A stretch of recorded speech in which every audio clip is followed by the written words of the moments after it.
Hi guys! Welcome back to my channel. So it's me again, Irish, ang inyong virtual assistant na nag-resign sa kanyang kliyente dahil sa stress. So ayun nga guys, it's been a month nga na wala akong work and medyo ngayon lang ako nag-a-apply ng trabaho, no?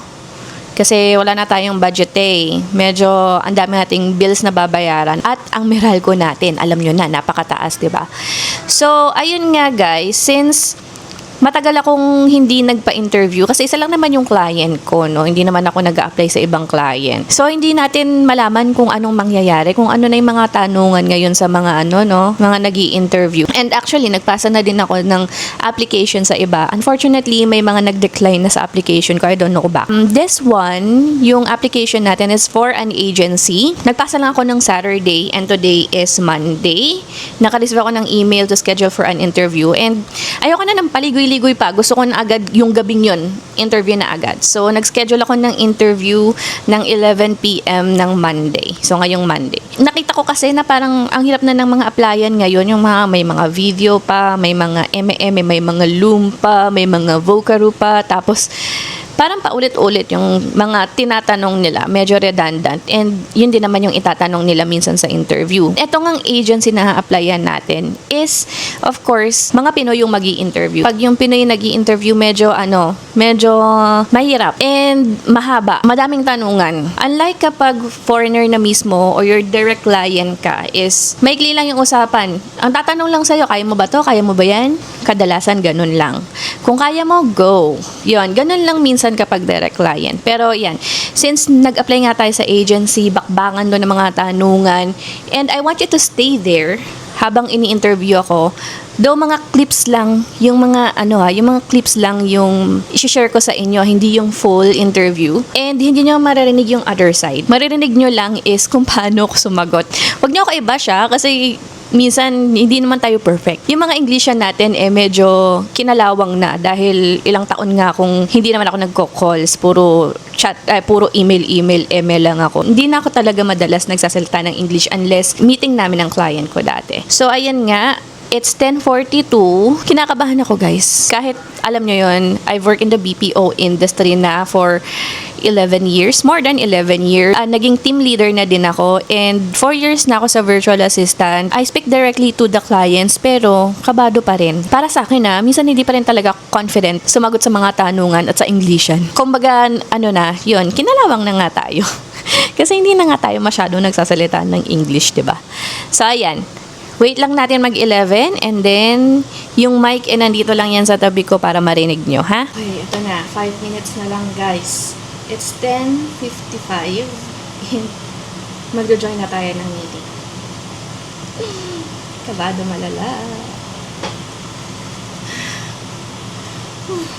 Pinagpapawisan yung kamay ko, pati yung paa ko wisit na yan. Hi, I can hear you. Good morning.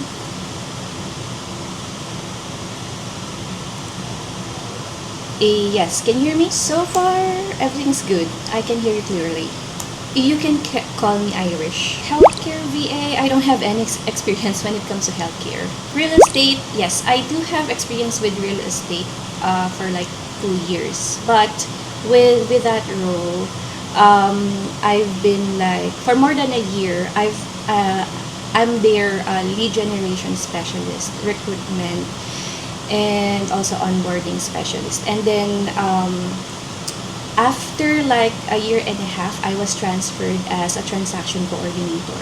So I worked as a transaction coordinator for 6 months. Well, I actually have meds pa like beauty products like Botox injections. Yes, of course, I've been working grave shift like half of my life, more than half of my life. So it's okay for me. I'm actually looking for full-time. Minimum to maximum. Minimum is $8, maximum is $12. In a month, like around 60. I actually have some questions regarding that. So, say for example, I was placed in the basic tier, right? But the client actually provides us like simple task only. Something that I can really do, right? However, this client is demanding more workloads. Is it something that I could ask for a raise or not really?